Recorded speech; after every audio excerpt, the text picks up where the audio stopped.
Bien, entonces la clase pasada habíamos llegado hasta la parte en que cada columna de la matriz de rotación representa una proyección sobre los ejes del sistema original. Entonces, cuando estamos mirando la primera columna,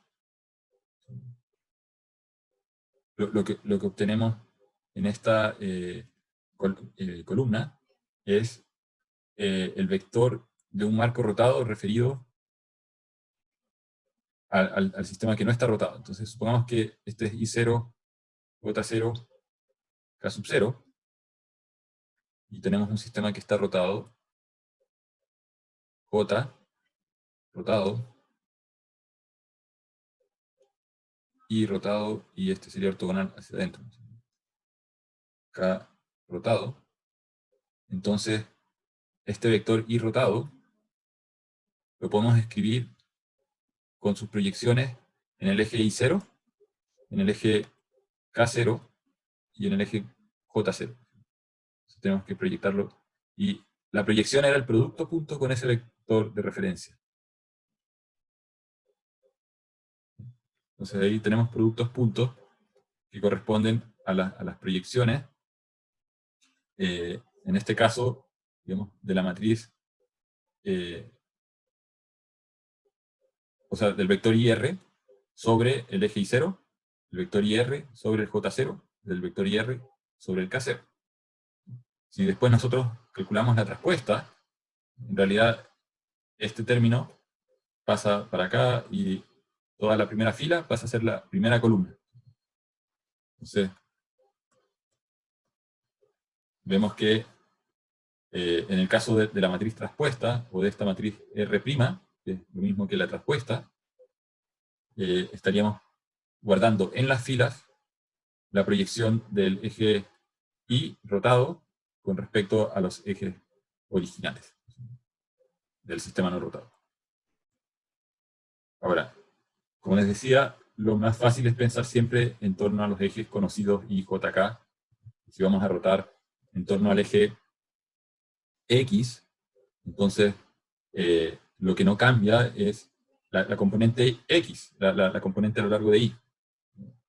Por lo tanto, la matriz de rotación es la matriz de rotación 2D que habíamos visto. O sea, en el fondo, si tenemos un eje Y, un eje Z y un eje X, que lo asociamos o intercambiamos con cierto uso de notación, el IJK, normalmente X y Z expresaban intensidades a lo largo del eje. El eje tiene otro nombre, tiene el nombre IJK. Y cuando estamos rotando en torno a X, lo que estamos haciendo es que tenemos un vector contenido en este plano, en el plano YZ, ese punto va a cambiar de lugar, ¿no es cierto? Va a ser un arco de círculo, un ángulo phi, por ejemplo, dice.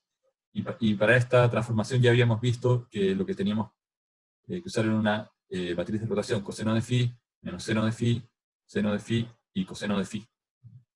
Pero si vamos al espacio 3D, estamos diciendo que estamos rotando no en el plano y z solamente, sino que ahora hay una tercera componente, el vector podría estar por acá, en el plano, y lo estamos haciendo girar.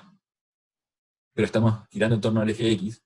La componente X, o la componente en la dirección y latina, no cambia de magnitud, por lo tanto acá hay un 1. La matriz de identidad no cambia el tamaño del vector. Aquí hay un 0 y un 0. De manera que cuando transformamos un vector, si dame un segundo, X, Y, Z, la componente X del nuevo vector transformado sigue siendo X. Pero lo que cambian son la segunda componente y la tercera componente.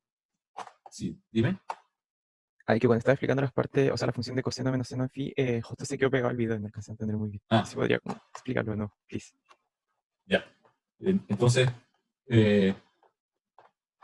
voy a borrar acá lo que acabo de escribir. Profesor, ¿Sí? que ese IR no debería ser IR con respecto al marco I0. Y R con respecto al marco I0, no O sea, con entendí. respecto al marco, perdón, no debería ser IR con respecto al marco de referencia F0, porque, o sea, IR con respecto al marco de referencia FR sería lo mismo que I0 con respecto al marco de referencia I0. Entonces... Claro, a ver, cuando tenemos I0 con respecto a su propio marco F0, es 1, 0, 0. Cuando tenemos IR, con respecto a su propio marco FR, medio redundante, eso también va a ser 1, 0, 0. Inicialmente, recuerden, uno puede tener rotaciones de marcos o de puntos. Hay que ver qué cosa es lo que estamos rotando. La matriz de rotación puede significar una rotación de punto o puede significar la rotación de un marco. Si nosotros giramos el marco de referencia en torno a X, tenemos, perdón, acá habría un J0, ¿no es cierto? Aquí habría un K0, y este J0 se levanta y aparece JR, y este K gira, ¿no es cierto? Y aparece KR. Hemos girado en torno a X, o en torno a Y. También aparecería un vector IR, pero el IR y el I0 coinciden cuando la rotación es en torno a X. Entonces, si estamos rotando en torno al eje Y o X, con cierto abuso de notación, voy a decir X, va a aparecer un nuevo eje Y y va a aparecer un nuevo eje Z. Pero la componente de algún vector, la componente X de algún vector, al rotar en torno a X1, no va a cambiar. Estoy haciendo como una especie de cono que tiene este eje. Entonces la matriz de rotación va a tener esta forma, va a ser 1, 0, 0, coseno de phi menos seno de phi y coseno de phi. El nuevo eje IR sigue siendo 1, 0, 0. Porque hemos rotado en torno a X. Así que esta matriz de rotación, decíamos, contiene en sus columnas las coordenadas del sistema rotado vistas desde el no rotado. Entonces, si yo proyecto el J, voy a cambiar acá de color, si yo proyecto el J, el JR, proyecto horizontalmente, esto va a ser coseno de phi. Y verticalmente vamos a tener este phi. Vamos a tener seno de phi. Esto de acá es seno de phi. Por lo tanto, las coordenadas van a ser coseno de phi, seno de phi. La primera coordenada es 0 porque el eje J es ortogonal al eje Y. Por lo tanto, no tiene componente, no tiene desplazamiento sobre el eje Y supra 0. Lo mismo para el tercero. Este es KR visto desde F0. Entonces, KR visto desde F0 es uno que va a tener la primera componente 0, después la segunda componente es la proyección en este eje, que va a ser, como esto es phi, va a ser seno de phi negativo. Y después vamos a tener coseno de phi para la componente vertical. Cuando este eje de acá lo proyectamos ortogonalmente sobre el vertical. Entonces, esa es la matriz de rotación en X, que es la primera que aparece acá. Y lo mismo uno puede hacer para la rotación en torno a Y, en torno a este eje, o en torno al eje Z. Y la pregunta o una regla mnemotécnica es, ¿dónde están los signos menos? ¿Cierto? Porque cuando rotamos en torno a X, ya vimos que el primer eje, el eje Y, no cambia. Cuando rotamos en torno a Y, lo que no cambia es el eje Y, que es el segundo. Cuando rotamos en torno a Z, lo que no cambia es el tercero, que es 0, 0, 1. El resto hay que rellenarlo, ¿no es cierto?, con la matriz cuadrada de rotación. Entonces acá tenemos coseno, seno, coseno, seno. Aquí tenemos coseno, coseno, seno, seno. Aquí tenemos coseno, coseno, seno, seno. O sea, lo primero que pueden ver es que los cosenos siempre están en la diagonal. O sea, para que sea una matriz de rotación construida correctamente, eso tiene que pasar. O sea, si uno lo ve también desde la geometría, va a aparecer eso. Si hay otra cosa en la diagonal, ponen un seno, esa matriz no está bien construida. La pregunta es ahora, ¿dónde está el signo negativo? Va acá, después, cuando rotamos en torno a Y, se reduce z, por lo tanto, este va acá, y cuando rotamos en torno a z, se reduce x, o sea que el otro signo menos va acá. Pero ¿cómo sé yo que se reduce? Es cuestión de mirar el gráfico. Aquí hay un poco una trampa o regla mnemotécnica que puede ayudar a observar eso.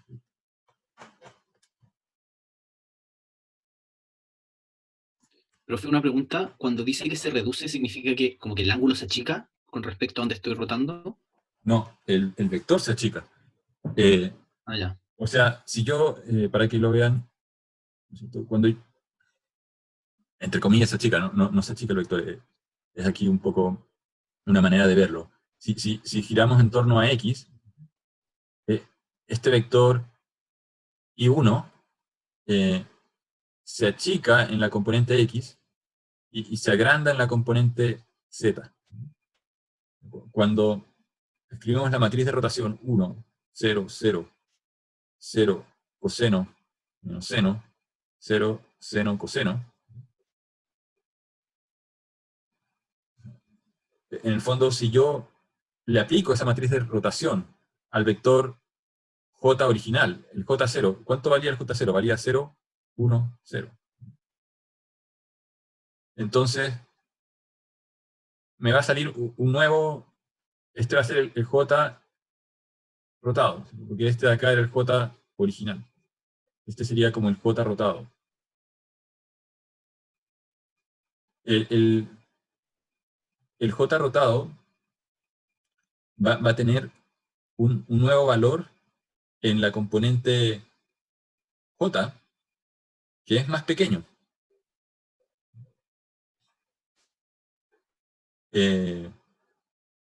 Y eso, digamos, es producto de que este Z2, si yo lo proyecto sobre el eje J original, está restando.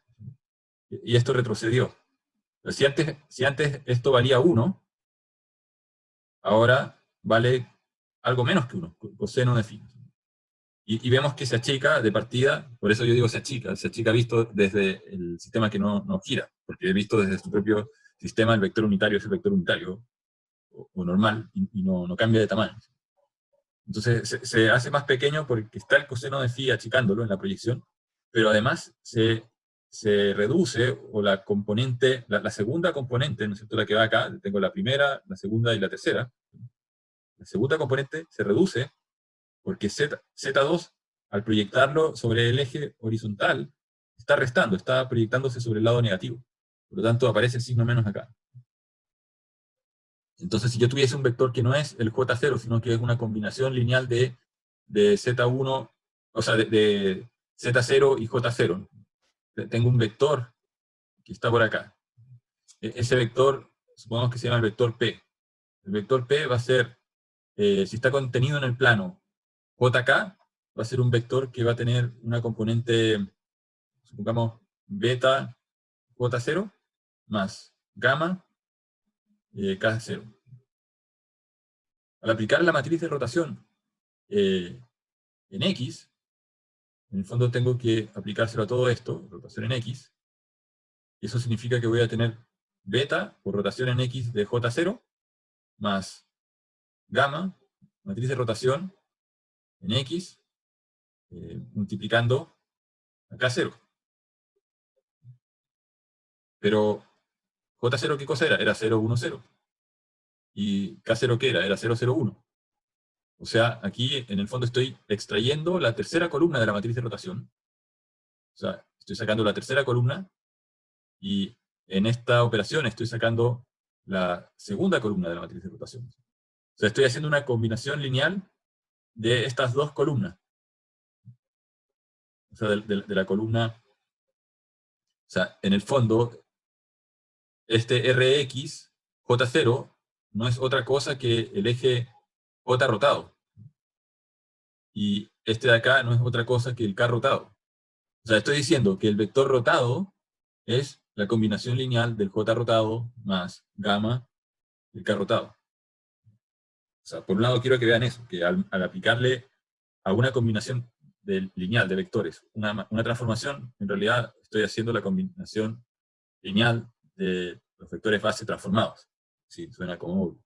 Y en segundo lugar, al estar haciendo esta rotación en el sentido que pusimos acá en torno a X, el segundo vector de la combinación lineal, que es este Z, me está restando. Si tomo como referencia la dirección J. Entonces, no solamente se achica por el coseno de phi, pero además hay un menos seno que lo introduce el segundo vector.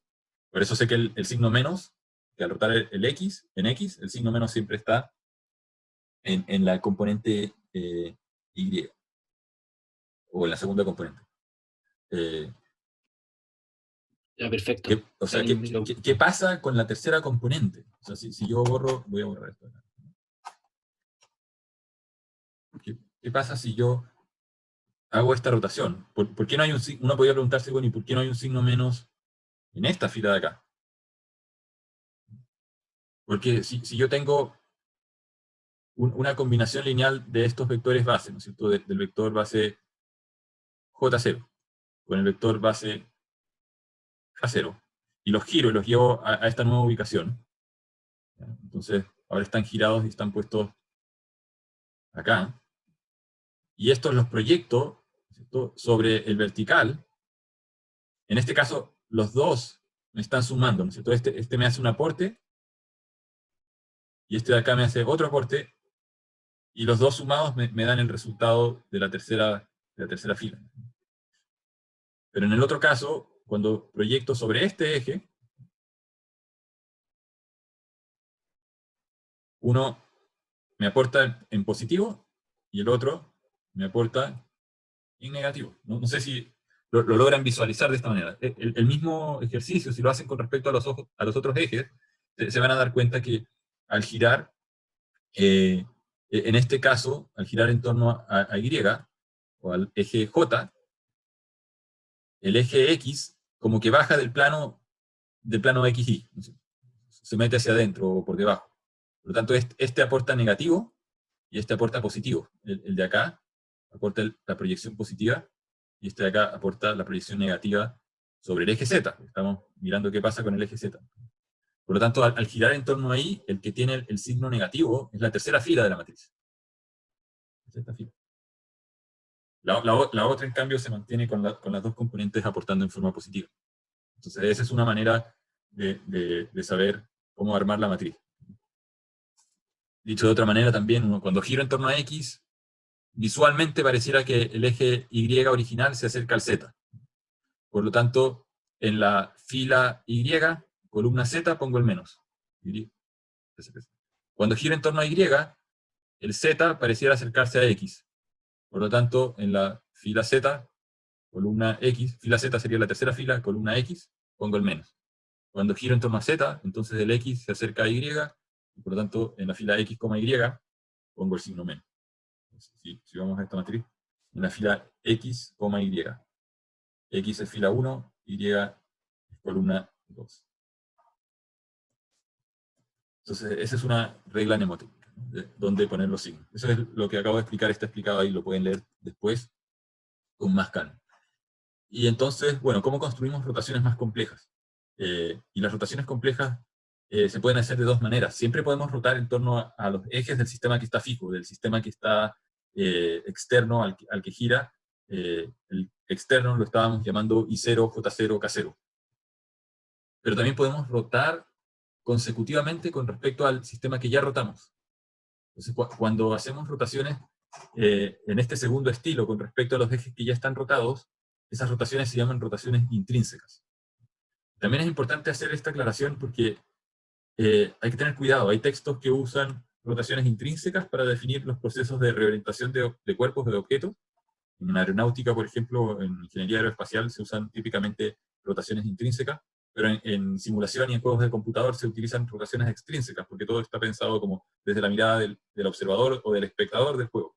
Y en el caso de las rotaciones intrínsecas, todo está pensado desde la mirada del piloto o de la persona que está dentro del avión o de la cosa que se mueve. Entonces, es importante tener en cuenta la distinción porque las matrices se leen en orden inverso. O sea, de hecho, uno puede demostrar que la rotación intrínseca es lo mismo que la extrínseca, pero leída al revés. Y uno puede equivocarse, o sea, también en temas de convención. Hay personas o libros que rotan primero en X, después Y, después Z, y hay otros que hacen todo al revés. Pero cuando está hecho al revés, la rotación al revés intrínseca es lo mismo que la original extrínseca. O sea, mejor veámoslo con el gráfico. Cuando estamos hablando de extrínseco, por ejemplo, puedo girar primero en torno al eje Y, ¿no es cierto? Y se me genera un nuevo Y que es el Y1. Pero es igual al original, porque roté en torno a Y. Y el J0 se movió y apareció un J1, el K0 se movió, apareció un K1. Ahora, si hago una rotación extrínseca adicional, entonces tengo que rotar con respecto a los ejes negros. Voy a rotar los vectores rojos, pero los voy a rotar con respecto a los ejes del sistema 0. Entonces, si yo roto con respecto a J0, por ejemplo, que sería el segundo paso, y este vector J1 está contenido en el plano de la lámina o de la pantalla, ahora al rotar en torno a J0, este vector debería salirse de la pantalla, ¿no es cierto? Salir hacia afuera. Y este también debería salir hacia afuera, rotando en torno a este eje. Entonces, este vector de acá tiene que hacer un abanico, no me quedó muy bien dibujado, pero con respecto a este eje. Y este de acá, este vector de acá también, o esta punta, lo tengo que rotar como en torno a un plato que es ortogonal a J0. Y al hacer eso, este vector, el I1, también va a girar con respecto a J0 a una nueva ubicación, ¿cierto? Entonces, este es ortogonal al J0 y este nuevo también es ortogonal al J0. Como que aquí hubiese una bisagra donde el eje de esa bisagra es J0. Y pasa eso, ¿no? Cuesta entenderlo. Si lo dibujan paso a paso tal vez es más fácil, pero este dibujo yo sé que cuesta entenderlo un poco, así que mi recomendación es que lo vayan tratando de hacer paso a paso. Rotando en torno a J0 sería el segundo paso. El tercer paso sería, en una rotación extrínseca, sería rotar en torno a K0. Y eso nos va a generar estos planos azules. Entonces estoy tomando la punta del vector K2 y lo estoy llevando a K3. Cuando uso como bisagra o eje de la bisagra el K0. Y lo mismo, el I2 lo giro en torno a K0 y me quedan I3 y el J3 también, y quedan esos planos. Entonces aquí lo estamos viendo por ejes de la base, I0, J0, K0, que se transforman en una nueva base I3, J3, K3. O sea que si uno tiene combinaciones lineales de eso, también resulta un nuevo vector a partir de esa combinación lineal, rotada o transformada. Entonces, lo que acabamos de hacer en forma extrínseca fue rotar en torno a X, después a Y, y después a Z. Y habríamos escrito esta matriz de rotación, que es Rx, Ri, y después Rz. Y si hacen las multiplicaciones, van a llegar a que esa es la matriz de transformación. O sea, si ustedes habrían querido reorientar un objeto en un solo paso, habría sido lo mismo que haberlo multiplicado por esta matriz de rotación. Entonces, uno puede en un programa o en un software saber que si vamos a usar la convención de rotar en torno a X y Z externos, entonces es lo mismo que multiplicar por esta matriz que yo ya la podría tener escrita en código, y solamente lo único que tengo que hacer es cargarle los números que van en cada componente de la matriz. O sea, tener precalculado ese número precalculado y relleno la matriz con esos datos, y ahí está mi matriz de rotación para una rotación genérica en cualquier dirección del espacio. Pero hay que tener, como les decía, mucho cuidado porque primero la multiplicación de matrices no es conmutativa, así que si yo cambio de orden, voy a llegar a una nueva matriz que va a estar llena de cosenos y senos, pero van a ver que van a quedar en lugares distintos a los que hay acá en esta fórmula 24. Entonces, la operación no es conmutativa, el orden importa, y por lo tanto hay que tener mucho cuidado con la convención que uno usa y ver de no mezclar convenciones. El error típico cuando uno usa estas matrices de rotación, uno saca algo de un texto y en otro libro había otra cosa escrita con la notación al revés o con la otra convención. Entonces siempre hay que tener mucho cuidado con qué matriz de rotación, porque lo primero que uno hace muchas veces es, necesito una matriz de rotación genérica, y googlea, ya, matriz de rotación, y sale una, pero si uno no lee, digamos, el contexto o los detalles, puede que uno esté mezclando matrices de rotación de una convención con otra. Por ejemplo, uno puede leer textos que dicen, esta es una rotación X, Y, Z. La que acabamos de hacer era x, y, z, pero era la variante extrínseca. Y si hacemos el mismo proceso, pero con la variante intrínseca, queda otra cosa. Entonces, este adjetivo extrínseco, intrínseco, muchas veces ni siquiera lo mencionan, asumen que el lector lo entiende por el contexto, y la verdad es que muchas veces no es obvio. Y entonces hay que tener presente que existen estas dos formas. Entonces, cuando hacemos algo intrínseco, ¿a qué se refiere? En este caso, nosotros habíamos, después de varias rotaciones, terminado en este sistema que es el de color azul, ¿no es cierto? Que tiene ejes I3, J3, K3. Ya. Ese sistema está dibujado acá. I3, K3, J3. Está superpuesto a los ejes originales I0, J0, K0. Y podemos devolvernos para hacer que el sistema azul coincida con el sistema negro. Pero lo vamos a hacer girando en torno a los ejes azules. Entonces, primero vamos a girar en torno a K3. ¿Ya? Entonces, primero vamos a girar en torno a I3, el I3 azul. Entonces, al girar en torno a I3 azul nos va a quedar un I2 nuevo que coincide con I3, que es el verde, y vamos a tener un ángulo phi en torno a I3. Y eso nos va a generar un K2 y un J2. Después vamos a girar en torno a J2.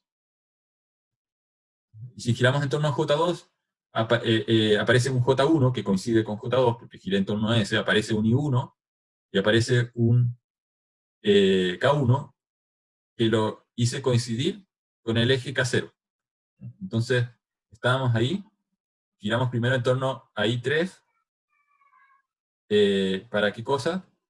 Para llevar el eje J3 a un lugar que esté contenido en el plano J0K0.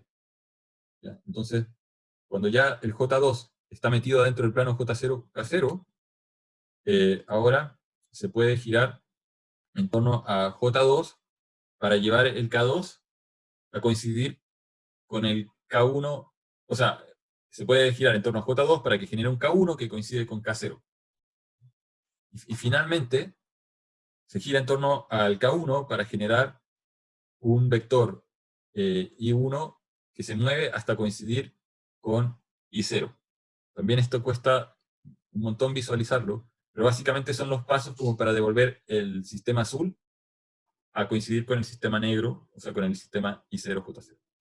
Y esas rotaciones se hicieron en todo momento con respecto a este sistema que iba apareciendo que estaba rotado. O sea, nunca rotamos con respecto a los ejes externos. Siempre rotamos primero, como les dije, con respecto a I3, después con respecto a J2, después con respecto a K1, y eso lleva a la coincidencia. La manera de armar este gráfico es básicamente hacer las operaciones al revés, partir del I0, mover I0 a I1, después I1 a I3, o a I2, I2 a I3. ¿No? El punto es que con ese orden de rotaciones, esto lo pueden leer, ocurre que si nosotros giramos en torno a Z primero, después en torno a Y, en torno a X, y esto sería lo mismo que haber leído la operación al revés, primero X de izquierda a derecha, leída al revés con respecto a la extrínseca, ¿cierto? Porque en la extrínseca nosotros partíamos acá con X, después Y y después Z. Ahora estamos haciendo de nuevo X, Y, Z, pero estamos leyendo izquierda a derecha. Antes leíamos de derecha a izquierda. En este caso queda esta matriz de transformación, que se parece un montón a la que teníamos hace un rato. O sea, si van y comparan, tenemos en la primera fila coseno de psi, coseno de teta, y en la última tenemos menos seno de teta.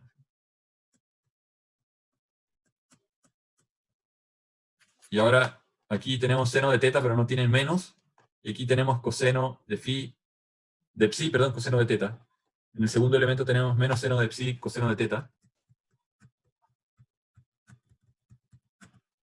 Y aquí tenemos otra cosa que es totalmente distinta. O sea, en primer lugar, lo que vemos es que la traspuesta de una no es la otra. ¿Ya? O sea, uno puede pensar, bueno, si hicimos la rotación extrínseca en torno a X, Y, Z, entonces la intrínseca es la traspuesta. No es la traspuesta. Es una concatenación de matrices con un orden distinto que se lee de izquierda a derecha en vez de derecha a izquierda. y queda otra cosa. Entonces, otro tipo de error que he visto es que creen que es simplemente cuestión de transponer la matriz. Y la verdad es que si uno está trabajando con cosas extrínsecas todo el tiempo y hace una transformación de A a B y después quiere devolverse de B a A, entonces en ese contexto la respuesta es efectivamente la transformación que desenrolla las cosas o las devuelve a su valor original. Si estoy trabajando con coordenadas intrínsecas o transformaciones intrínsecas, entonces la respuesta es la que deshace las transformaciones originales del orden que se asumió, en el caso extrínseco. Pero no puedo mezclar intrínseco con extrínseco. O sea, no puedo decir que la respuesta de una intrínseca es la inversa de la extrínseca. Si hago eso, estoy haciendo un error tremendo, porque son matrices que, si bien tienen términos parecidos, por ejemplo, aquí no está el signo menos, que está en la otra, y este término aparece en la otra, pero aparece en otro lugar, que no es la respuesta, la última fila. Esto está también explicado acá en estos textos, que yo recomiendo que los lean con calma en la casa, paso por paso, para entender matemáticamente por qué una cosa deshace la transformación en un contexto y no en el otro, y qué relación hay entre los dos, las dos convenciones, porque al final son convenciones. O sea, uno puede decir que una es la opuesta de la otra siempre y cuando uno lea el orden de las matrices al revés, que no es lo mismo que intercambiar el orden de las matrices, necesariamente, sino que además hay que leerla en el orden opuesto. Esto que les acabo de explicar está escrito aquí. Y un detalle es que en estos ejemplos, en ambos casos estamos usando la convención de Tate-Bryan, que es una manera, existen varias definiciones de ángulos de Euler. O sea, en ambos ejemplos estoy usando ángulos de Euler. Los ángulos de Euler, también ángulos náuticos o ángulos de Cardan, son el roll, el pitch y el yaw. En robótica van a ver esos términos, muchas veces aparecen esos tres términos: roll, pitch y yaw. Ángulos de roll, pitch y yaw. El problema está en que hay que fijarse en qué convención se está utilizando, porque, como les decía, una cosa es ponerle una letra al ángulo, ¿no es cierto? Decir que el ángulo en torno a un eje se llama phi, en torno a otro se llama teta. Otra cosa es decir, bueno, ¿cuál es el phi? ¿Es el eje y o es el eje k? Eso no da lo mismo, ¿cierto? Porque cambia el significado de la matriz y cambia el orden de las cosas. Otro problema que aparece, tenía algo por aquí que les iba a mostrar, no sé dónde lo puse.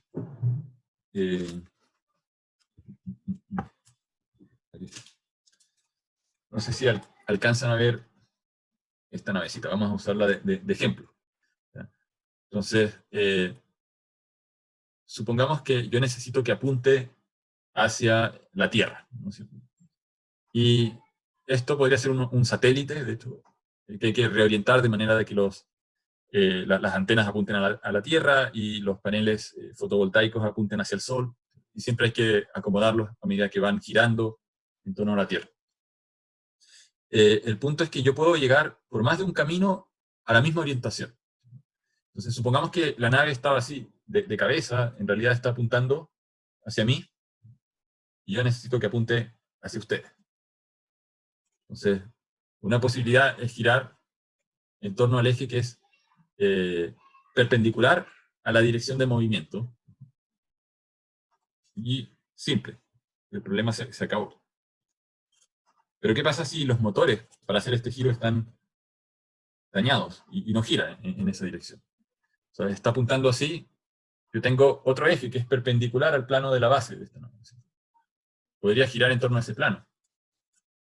Y también quedo apuntando hacia ustedes, pero estoy de cabeza. Ahora me falta un segundo giro, que es en torno al eje que pasa de la cola a la nariz de la nave, ¿no? Un eje que entra hacia la pantalla.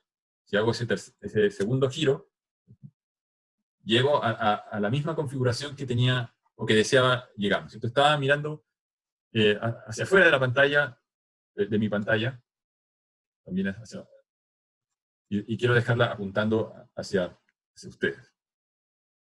Y ese giro, en vez de hacerlo en un paso, lo estamos haciendo en dos pasos. Bueno, primero, el sentido del eje, que sería el eje de yo, y después, en torno al eje de roll.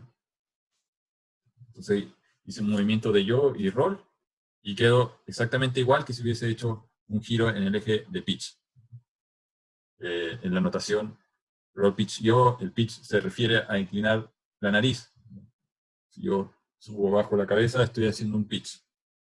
Si yo digo no, estoy haciendo un movimiento de yaw, o cambio de rumbo. Pitch es inclinación o elevación, y roll, en castellano le dicen alabeo, es el giro en torno al eje longitudinal del movimiento. Si yo hiciese algo así, ese sería un roll de la cabeza. Entonces, el punto es que existe más de un posible camino para llegar a reorientar algo en una cierta dirección. Y eso hace que el problema sea no invertible, o sea, hay más de una solución. Tenemos 3 incógnitas, y uno puede decir, bueno, ¿qué valor pongo en phi, en teta y en psi para reorientar algo? Lo quiero mover de aquí a acá.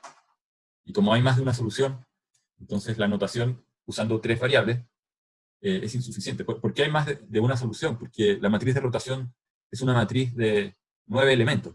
Estamos reduciendo 9 posibles valores a una elección de 3 valores. En realidad no hay 9, hay menos. ¿Por qué? Porque vimos que hay una cierta simetría en la matriz. La matriz, primero, cuando hacemos la rotación en torno a un eje en particular, tiene 2 cosenos, senos, y después hay unos ceros. Entonces, hay números que ya están como predefinidos cuando uno construye la matriz de rotación. Entonces, en realidad, y después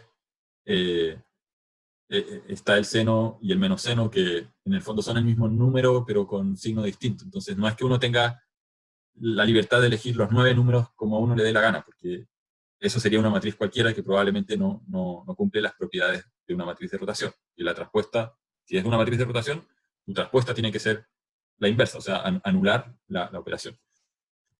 Eso, entonces, importante el mensaje aquí, digamos, que tienen que tener grabados, es que las rotaciones pueden ser extrínsecas o intrínsecas. Y para complicar aún más las cosas, acuérdense que al principio, la clase pasada, estábamos hablando de que podíamos rotar puntos o podíamos rotar los marcos. Y también habíamos dicho que la rotación de un punto era lo opuesto que rotar el marco. Entonces son cosas distintas. Una cosa extrínseca, intrínseca se refiere a si uso como ejes de rotación los ejes del marco fijo o los del marco que rota. Pasivo activo es otra cosa. Es, si es una rotación pasiva, es que en el fondo no estoy actuando sobre el punto, estoy moviendo el marco.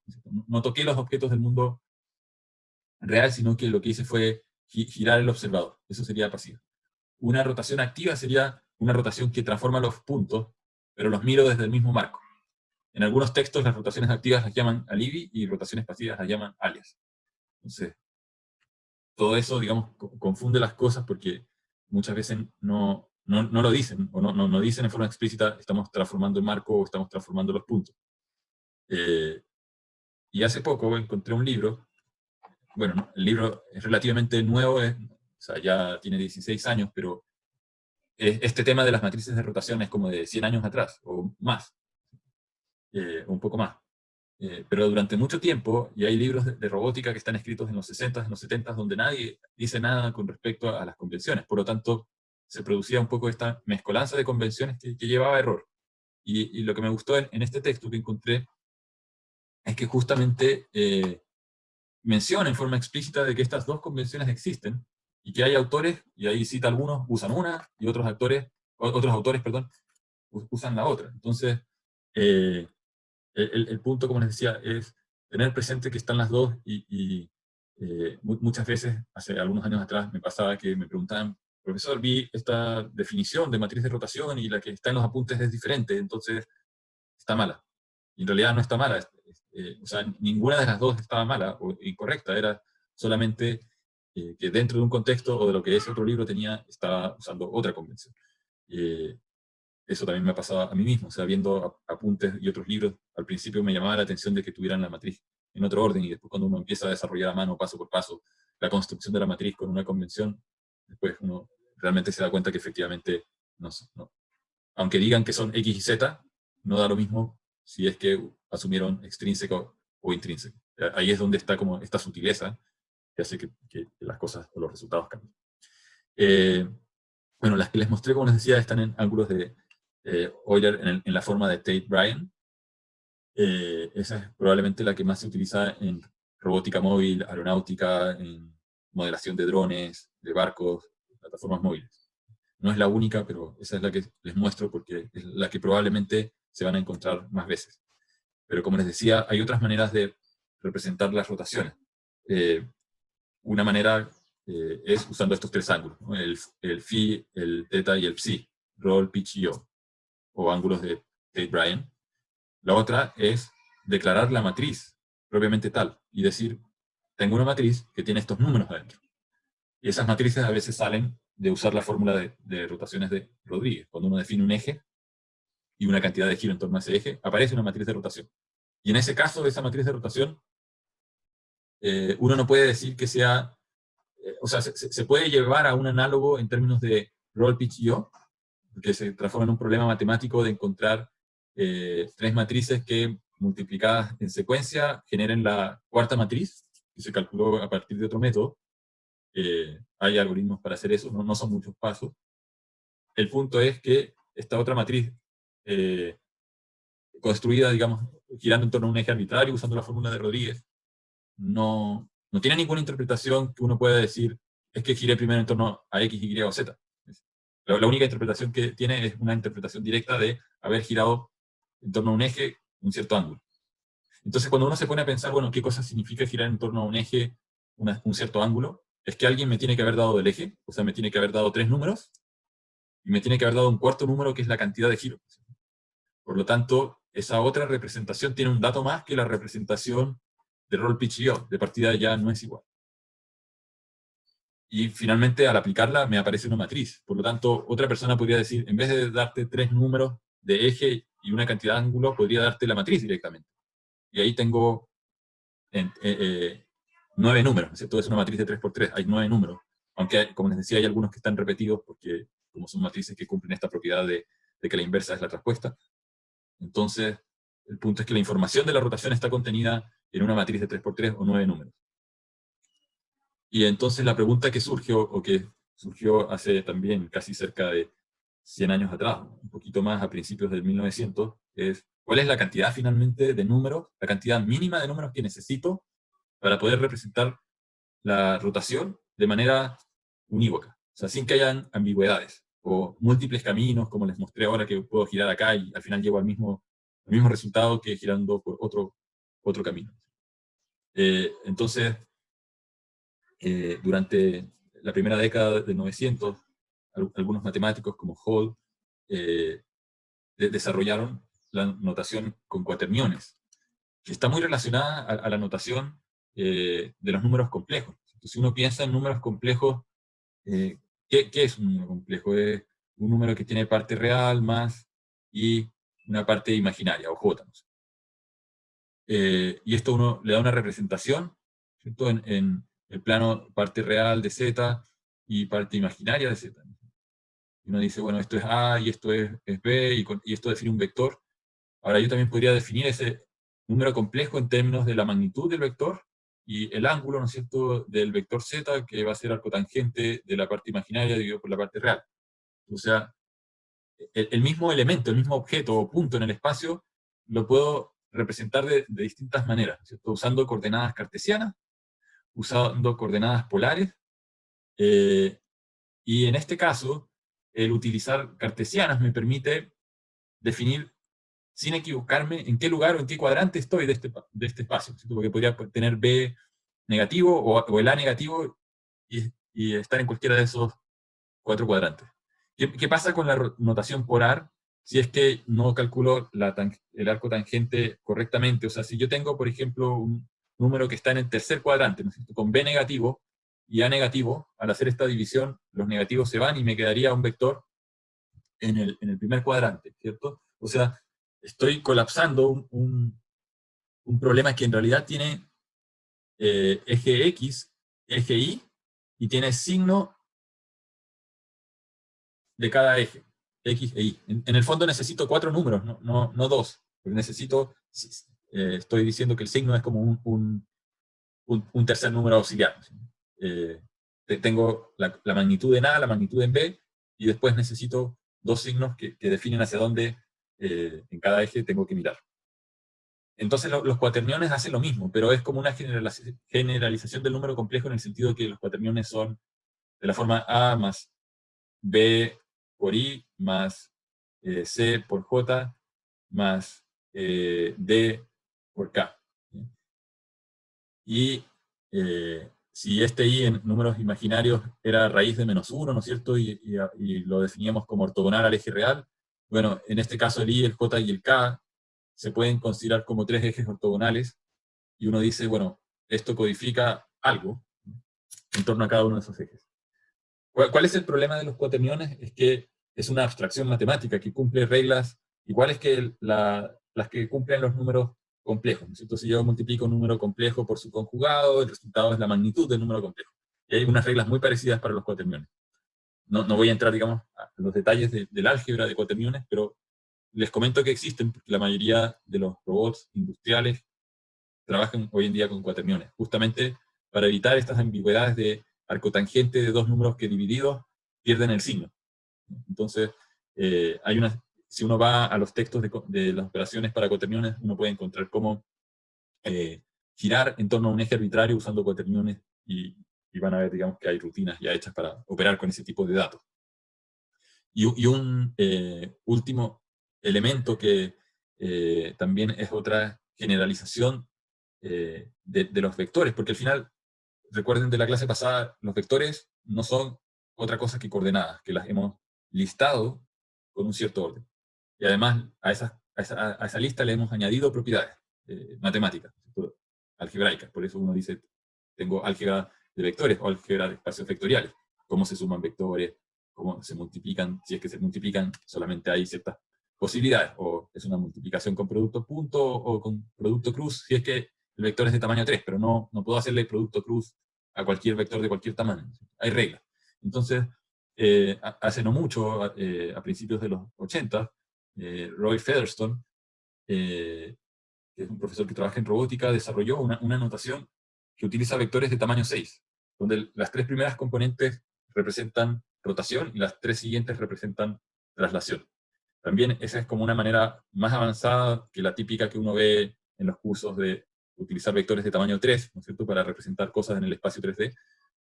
Es más avanzada porque una vez que uno entiende las reglas para usar estos vectores de tamaño 6, entonces las operaciones o la cantidad de pasos matemáticos que uno tiene que hacer para modelar el movimiento de un sistema mecánico se reduce. Pero nuevamente, al principio, cuesta un poco entender qué cosa hay detrás de estos vectores. Nosotros no vamos a meternos en las ecuaciones que vamos a ver al final de este capítulo, y también en la parte del algoritmo recursivo de Newton-Euler para calcular la dinámica, se puede reescribir usando vectores espaciales y quedan menos líneas de código. Pero, como les digo, es un poco difícil entenderlo al principio y probablemente menos pedagógico, por eso es que no lo enseñan mucho, y recién ahora, diría yo, hace unos 5 años atrás, hay algunos juegos de computador que han empezado a programar las librerías de dinámica usando álgebra de vectores espaciales. Se dieron cuenta que eran computacionalmente más eficientes, pero se demoraron como 20 años en darse cuenta, porque los papers originales de los años 80, que yo también por ahí los bajé y los he leído, cuesta un montón entender al principio qué cosa es lo que está haciendo la persona. Y la misma persona escribió un tutorial el año 2010 que apareció en un Robotics Magazine de la IEEE, que tiene un tutorial en 2 capítulos, y él mismo dice, bueno, el tutorial lo escribo porque hay mucha gente que no sabe usar esto. En realidad, creo que él mismo reconoce que su explicación original era compleja. Pero bueno, eso también se los cuento un poco como cultura general, porque más adelante, si alguien sigue por el área de robótica, esa sería como una herramienta que hay que aprender a usar o manejar. Después se paga sola al saber usar vectores o cantidades que combinan traslación y rotación.